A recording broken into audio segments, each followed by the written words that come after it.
네, 안녕하세요. 인천 콘서트 챔버의 이승묵 인사드립니다. 만나서 반갑습니다.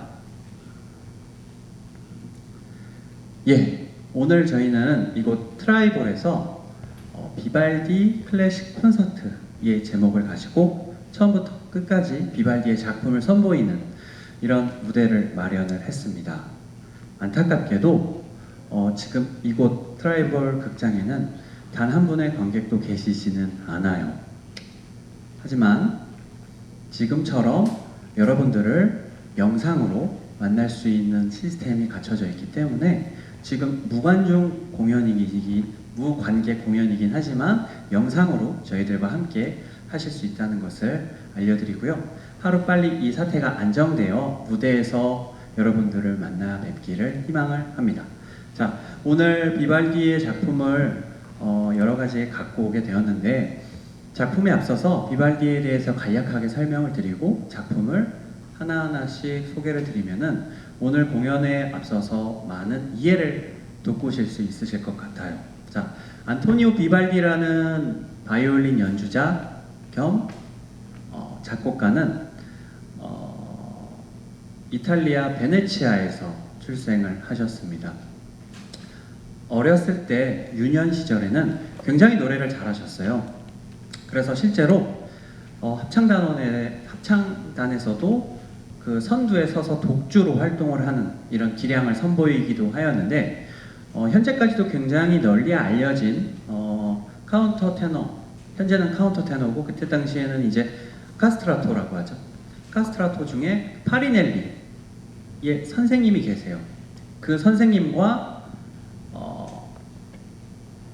비발디의 선생님이 같습니다. 즉 비발디는 파리넬리의 선생님에게 이 사사를 받았다고 생각을 하시면 돼요. 그만큼 그 실력도 출중할 뿐더러 그때 당시에 노래를 너무 잘하는 것을 뛰어넘어서 영향력이 상당했기 때문에 이 파리넬리를 키운 이 선생님께서 비발디를 어떻게 하면은 이 카스트라토로 키울 수 있을까라고 욕심까지 내셨는데도 불구하고 이 비발디는 이 가수의 꿈을 접고 카톨릭 신부님, 즉 사제 서품을 받게 됩니다. 15살, 15세 때에 출가를 하게 됐어요. 10년 동안 사제 서품을 위한 준비를 하고 25살에 사제 서품을 받게 돼요. 그래서 25살 때부터 신부님으로 본격적으로 활동한 것은 아닙니다. 안타깝게도 비발디는 건강이 썩 좋지를 않았어요. 지금 문헌으로 찾아보면은 비발디는 천식으로 이 몸이 조금 안 좋았다고 얘기가 있는데요.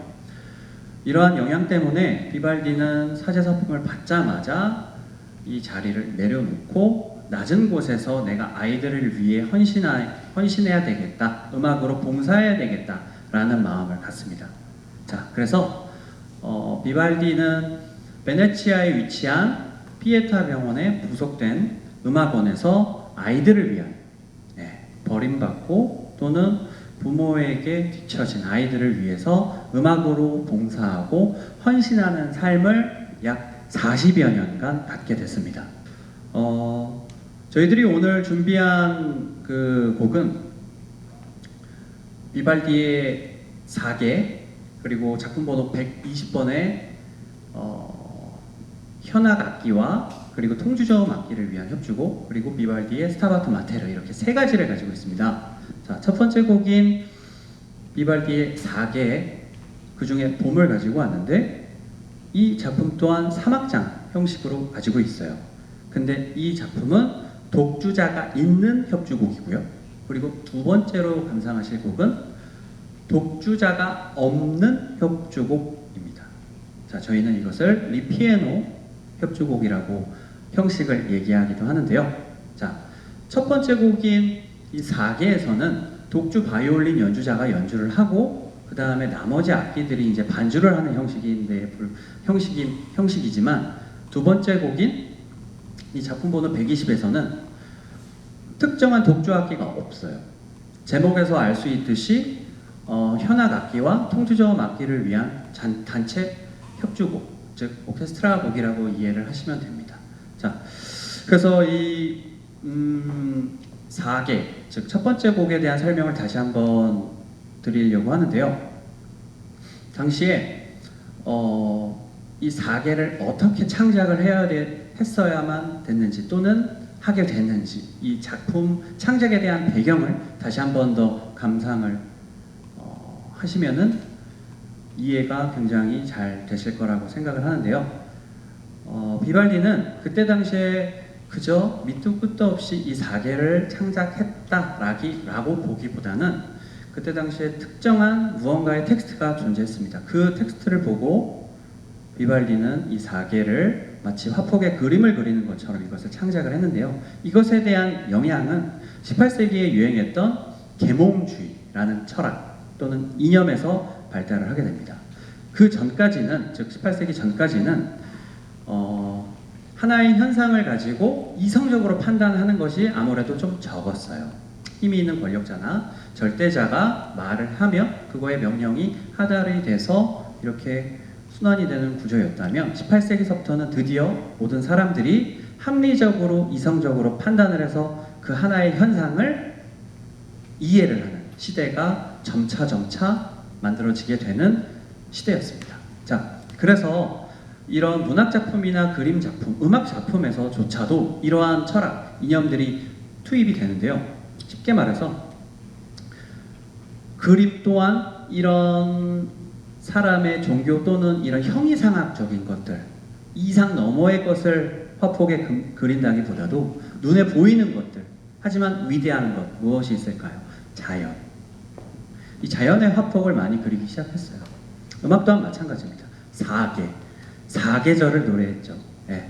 하지만 이 비발디는 더 나아가서 이 음악을 구체화시키기 위해 소네트라는, 즉 정형화된 시를 토대로 이 텍스트에 맞게끔 이 음악을 창작하게 됩니다. 자, 1악장에서는요 사연이 있어요.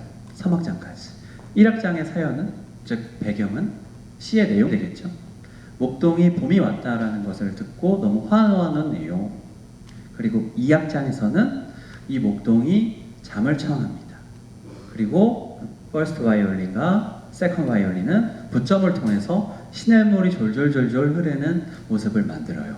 그리고 평화로운 모습에 강아지가 짖는 모습을 비올라가 하게 돼요.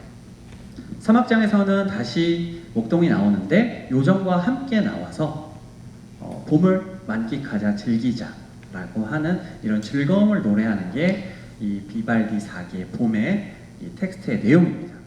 비발디는 이러한 모습을 아까도 말씀드린 것처럼 화폭이 아닌 음악으로 그리려고 했었던 것 같아요. 자, 그렇다면 저희들이 준비한 두 번째 곡, 이 작품 번호 120번에 대한 설명을 조금 드리려고 합니다. 이 작품 번호 120번, 제목이 조금 길어서 저는 자꾸 작품 번호 120번이라고 얘기를 하는데, 현악기와 통주점 악기를 위한 협주곡이라고 했을 때 현악기는 우리들이 그냥 바이올린, 비올라, 첼로라고 이해를 할 수 있지만, 그렇다면 도대체 통주점은 무엇일까? 라고 생각을 하실 수 있어요. 자, 통주점이라고 한다면 그때 당시에 유행했던 연주 기법을 뜻합니다. 조금 더 세세하게 설명을 드리자면, 그때 당시에는 저음 파트의 악기들이 건강한 화성을 쌓아 올리다가 여기에서 자신들이 조금 더 화려하게 또는 다른 연주자들의 연주력에 보탬이 되고자 즉흥적인 연주 기법을 많이 선보였던 시대예요. 지금으로 따지면은 재즈와 비슷한 형식을 가질 수도 있겠죠. 네. 쉽게 말해서 즉흥적인 요소가 많이 반영되는 이런 기법이었다라고 생각을 하시면 되는데요. 그들의 말로는 바소 콘티누라고 얘기를 하고요. 이 통주점 바소 콘티누는 모든 악기들이 구사할 수 있었던 건 아니었습니다. 주로 피아노의 원전 악기인 하프시코드 또는 챈발로라고 불리는 악기와 그리고 또 저음 파트의 첼로, 베이스가 짝꿍을 이루어서 이렇게 통주점 기법을 연주를 하곤 했는데요. 오늘 저희 이 시간에는 무턱대고 무대 위에서 이 작품을 통해 여러분들에게 이 통주점을 보여드리기보다도 이 악기 소개, 이 작품 소개를 할 때 이 악기에 대한 강연도 조금 하면은 여러분들께서 이해를 하시는데 좀 더 도움이 많이 되시지 않을까라는 생각을 해봤습니다. 그래서 모셨습니다. 저희 인천 콘서트 챔버에서 하프시코드 이 통주점을 담당하시는 분이세요. 아렌트 크루스펠트 씨를 모시고 저희 악기에 대한 소개 그리고 이 설명을 간략하게 나눠보도록 하겠습니다. 그러기 위해서 제가 자리를 조금 이동을 할게요.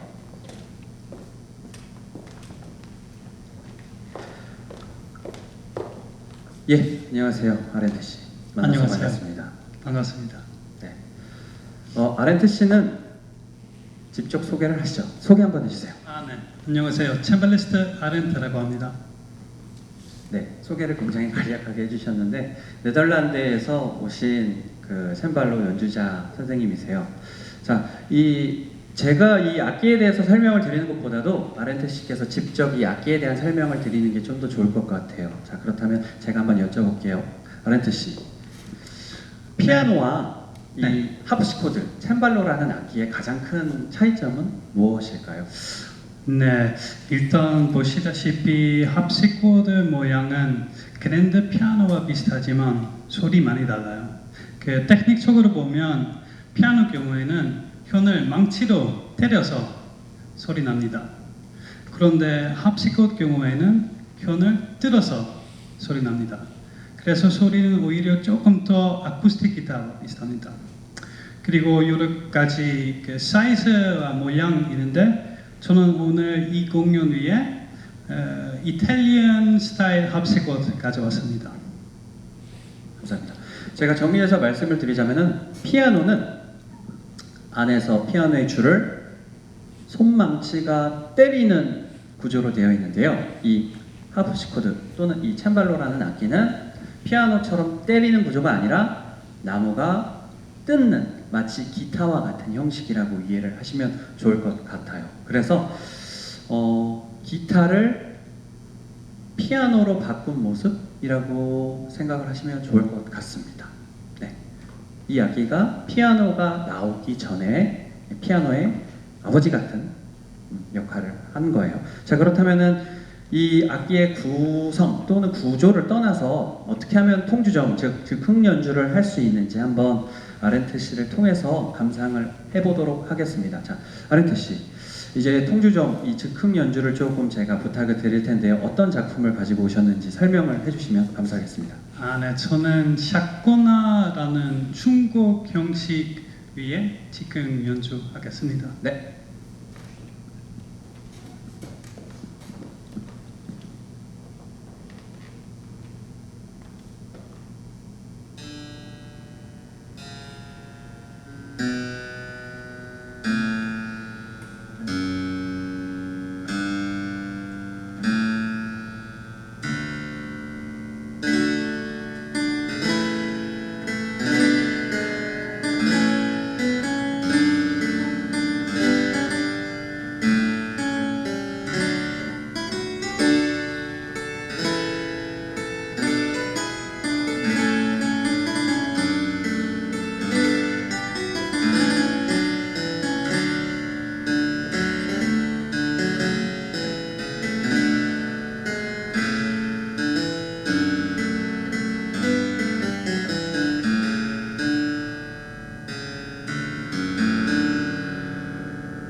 감사합니다.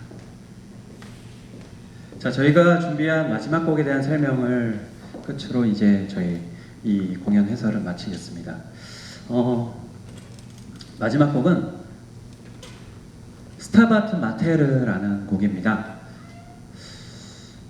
라틴어예요. 영어로 해석을 하자면 스탠드 마더, 한국말로 해석을 하자면 어머니 서 계신다. 그렇다면 어머니께서 어디서 서 계신 걸까요? 예. 십자가에 못 박혀서 돌아가시는 아들 예수를 바라보는 어머니 성모 마리아의 모습을 담은 작품입니다. 이 스타바트 마테르는 결국 종교 음악인데요. 오늘은 특정 종교에 국한돼서 이 음악을 선보이다기보다도 세상에 어떤 부모님, 어머님께서 당신의 아들이 돌아가시는 죽어가는 모습을 보면서 비통하지, 이렇게 통탄하지 않는 이런 부모님이 계실까요? 이런 어머니의 마음을 조금 다루고자 해서 이 작품을 선곡을 했고요. 이 작품에 대한 설명을 간략히 해드리자면은 스타바트 마테르라는 작품 역시 시에서 출발합니다. 중세 시대에 수도원에 계셨던 수도사에 의해서 이 작품, 이 시가 탄생을 하게 되고요. 이러한 내용을 통해서 현재까지도 어마어마하게 많은 작곡가들이 스타바트 마테르의 동일 주제와 동일 가사를 통해 자신의 음악적인 스타일만 다르게 이 작품을 창작을 하고 있어요. 그 중간에 비발디가 있는 거고요. 그래서 그 작품을 감상을 하게 되면 이분이, 이 작곡가가 어느 시대였구나 라는 것을 유추를 할 수 있는 약간 재미있는 곡이기도 합니다. 자, 근데 이 스타바트 마테르는 시점이 변해요. 즉 비발디의 작품은 총 1악장서부터 9악장까지 있는데 1악장에서 6악장까지는 아들 예수와 그리고 어머니 성모 마리아를 바라보는 제3자의 입장, 3인칭 시점의 화자에서 이것을 풀어나갑니다. 그리고 7악장부터 9악장인 이 3악장 동안에는 이 인칭이 바뀌어요. 즉 이걸 바라보는 입장이 이제 1인칭이 돼서 그 바라보는 화자가 드디어 자신의 기도를 올리는 이런 내용이 되는데요. 여기서 이제 흥미로운 지점이 있습니다. 이 시점이 변하기 전 6악장에서 아들 예수가 이제 목숨을 다하게 되는 장면입니다. 이 장면에서 보통적으로 우리는 죽음을 생각을 하거나 또는 이것들을 떠올릴 때 비통하거나 또는 어둡거나 이런 식으로 생각을 할 수가 있는데 이 부분을 비발디는 무겁고 어둡지만 그럼에도 불구하고 무엇인가 숭고하게끔 풀어놨어요. 이 뜻은 이 죽음이 그냥 단순한 죽음으로 끝나지 않고 이렇게 하늘나라로 올라갈 수 있는 이런 숭고한, 이런 영험한 이미지를 선사하는 것이라고 해석을 할 수가 있고요. 이러한 부분이 이제 작품의 맨 마지막에서도 나오게 됩니다. 보통 이렇게 서양 종교 음악에서는 완전 사도라고 하는 변격 종지를 주로 사용을 하면서 작품을 마치게 되는데 그렇게 사용하지 아니하고 완전한 오도, 전격 정지를 사용을 하면서 조금 더 숭고한 이미지를 더 뛰어넘는 이런 것들을 시도를 하게 되는 작품입니다. 자, 이 작품은 당시에는 카스트라토가 당연히 부르셨을 테고 오늘 이 시간에는 카운터 테너 정민호 선생님을 통해서 저희들이 이 작품을 감상하려고 하는데요. 제가 앞서 설명을 드렸던 이 세 가지 모두 비발디의 작품이지만 성격이 같으면서 조금씩 다 다른 비발디의 핵심적인 형식과 양식을 모두 다룬 그런 편곡, 이런 선곡이 되겠습니다. 자, 그래서 오늘 이 한 시간을 즐기면서 비발디의 다양한 모든 작품들을 느낄 수는 없지만 대표적으로 비발디는 이런 음악 활동을 했구나 라고 이해를 하시면 좋을 것 같습니다. 자, 제가 준비한 음악 해설은 여기까지입니다.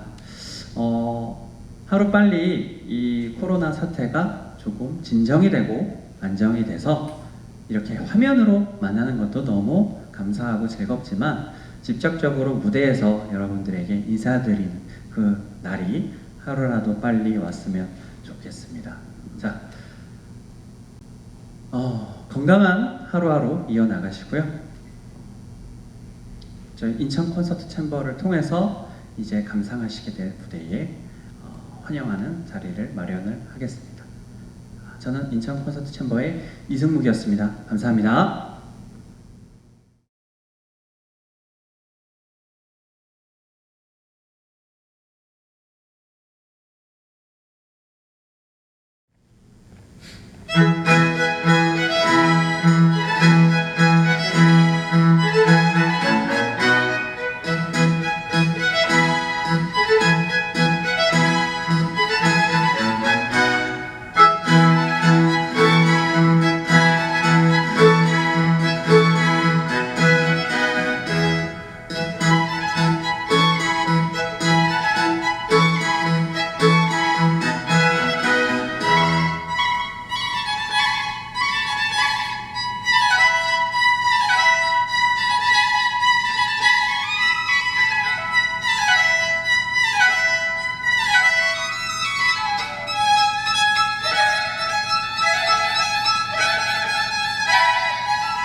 네.